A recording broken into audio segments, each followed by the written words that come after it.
안녕하십니까. 야훼 샬롬. 야훼 아버지 안에서 평강하십니까?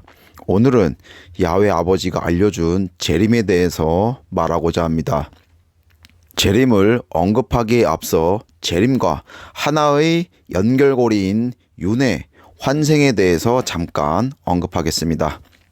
현재 그리스도교에서는 윤회와 환생을 전혀 인정하지 않지만 실제 고대 로마 시대에는 고대 헬라 철학이 아주 보편화된 학문으로서 윤회, 환생에 대한 개념이 고대 헬라 문화권 곳곳에 많이 스며들어 있었습니다. 더 위로 올라가면 고대 메소포타미아와 고대 이집트에서도 윤회와 환생에 대한 개념이 있었고, 이 개념에서 사후세계와 부활에 대한 개념이 파생하게 됩니다. 이런 윤회와 환생의 개념이 바울에 의해 그리스도교에서 재림이라는 교리가 되어 지금까지 이어지고 있음을 다시 한번 언급합니다. 그런데 여러분, 야훼와 메시아 엠마누아는 휴거와 재림과 마지막 때를 언급한 적이 없으며 절대 이런 때는 오지 않습니다. 그 이유에 대해 설명드리겠습니다. 자, 바울이 스데반을 죽이면서까지 메시아 엠마누아를 믿는 자들을 핍박하고 죽인 이유에는 세 가지가 있습니다. 종합적인 결론은 엠마누아가 야훼의 아들이라는 것을 받아들일 수가 없었다는 것인데요. 그 이유는 첫 번째로는 야훼는 유일한 존재인데 엠마누아가 그의 아들이라고 하였기에 바울은 인정하고 싶어 하지 않았습니다. 즉, 야훼에게 아들이 있다는 것 자체를 받아들이지 못한 거죠. 두 번째로는 엠마누아가 안식일을 지키지 않았기 때문에 야훼가 보낸 자가 어떻게 안식일을 지키지 않을 수가 있냐는 거죠. 세 번째로는 야훼의 아들인 엠마누아가 죽었다가 3일째 죽음에서 일어났다는 것을 인정할 수가 없었기 때문입니다. 자, 바울을 봅시다.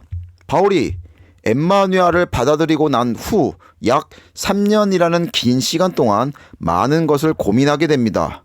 예전 영상들에 보면 이미 설명드렸다시피 이때 메시아 엠마누아가 야훼의 아들이라는 것을 확실히 증명하기 위해 이교도 문화를 차용하여 피해 교리를 만들었다고 말씀드렸습니다. 이와 더불어 그 시간 동안 영과 혼과 육의 개념을 자신만의 교리로 체계화시킵니다.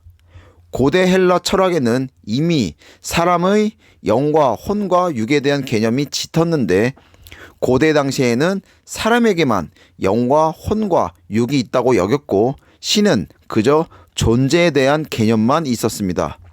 그러나 엠마누아가 야훼의 왕국에 올라간 후 바울로 인해 신에게도 영과 혼이 있다는 개념이 생기게 됩니다. 엠마누아가 그저 야훼의 아들이라는 존재로 생각해온 바울은 엠마누아가 야훼의 아들이 진짜 맞다면 그 근거가 무엇일까? 엠마누아가 야훼의 아들이 맞다면 엠마누아는 야훼일 것이다 라는 양태론적인 생각을 하게 됩니다. 어떻게 신의 아들이 신인데 같은 속성인데 영과 혼과 육을 가지고 있을 수 있을까 깊이 고민하게 됩니다. 여러분들도 잘 아는 구절이죠. 빌립보서 2장 6절에서 7절. 그는 근본 야훼의 본체이나 야훼와 동등됨을 취할 것으로 여기지 않고 오히려 자기를 비워 종의 형체를 가져 사람들과 같이 되었고, 이 구절을 보면 야훼가 본체이지만 메시아 엠마누아로 윤회하고 환생하여 이 땅에 올 때 야훼처럼 동등됨을 취하지 않고 종의 형체로 야훼의 아들로 영과 혼과 육을 입고 이 땅에 왔다고 여겨 교리를 전파하고 가르쳤으며, 이것이 바로 윤회와 환생의 또 다른 연결고리인 재림이 된 것입니다. 바울이 재림이라는 교리를 체계화한 근거를 설명드리겠습니다. 민수기 19장 12절. 그는 셋째 날과 일곱째 날에 이 제물로 스스로 정결케 하여야 한다. 그리하면 정하게 될 것이다. 그러나 그가 셋째 되는 날과 일곱째 되는 날에 자기의 몸을 정결하게 하지 않으면 그냥 부정하다.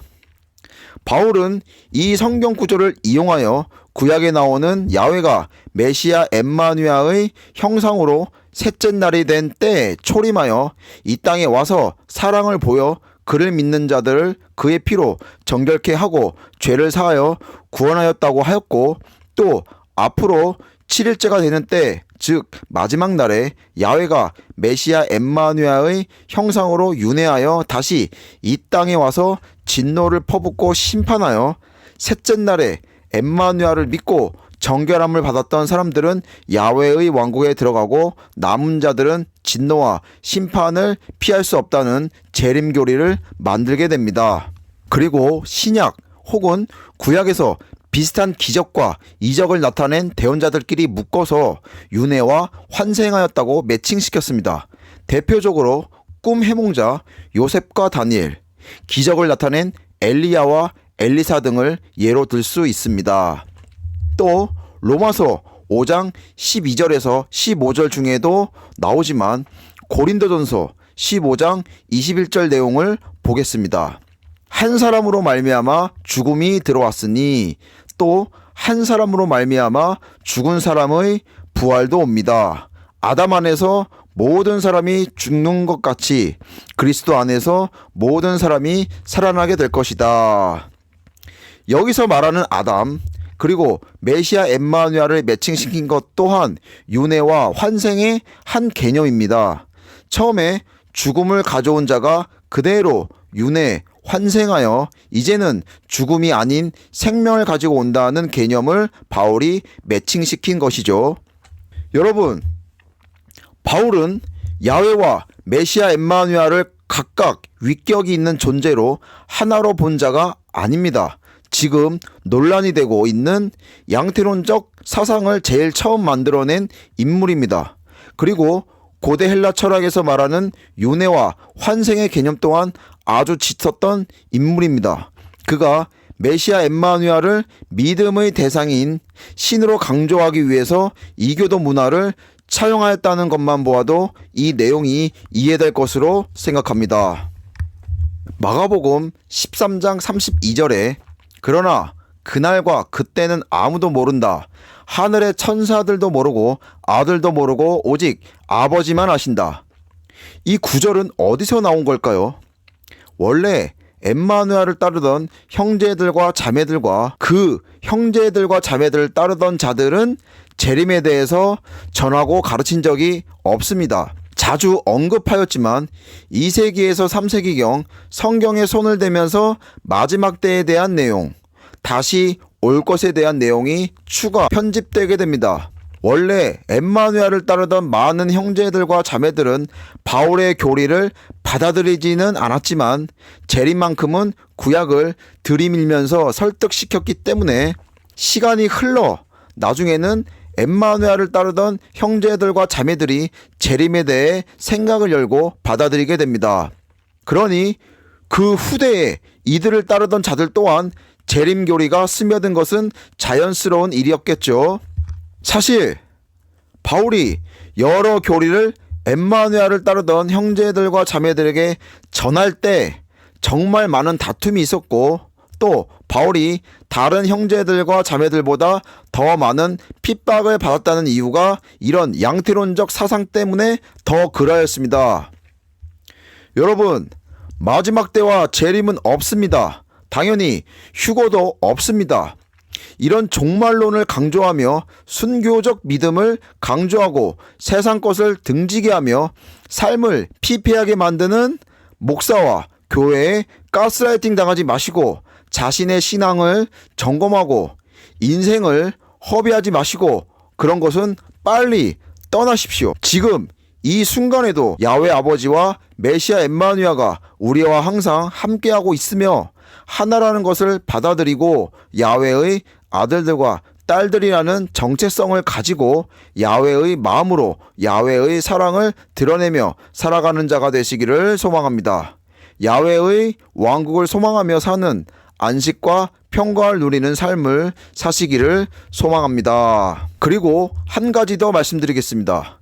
요한묵시록, 즉 요한계시록은 요한이 쓴 글이 아닙니다. 2세기에서 3세기 때 성경을 추가, 편집할 당시 신비주의 사상으로 짜집기되어 원본이 처음 만들어지게 됩니다. 원래 요한묵시록은 정경화 작업할 때 논란이 많았던 챕터였습니다. 이 챕터의 내용으로도 가스라이팅 당하지 마시기를 권면합니다. 오히려 성경에서 너무 들어맞는 매칭은 의심할 필요가 있습니다. 아직도 바울이 야훼 아버지와 메시아 엠마누아의 생각을 충실히 이행하며 그 누구보다 더 크게 쓰임받은 자가 맞다고 보십니까?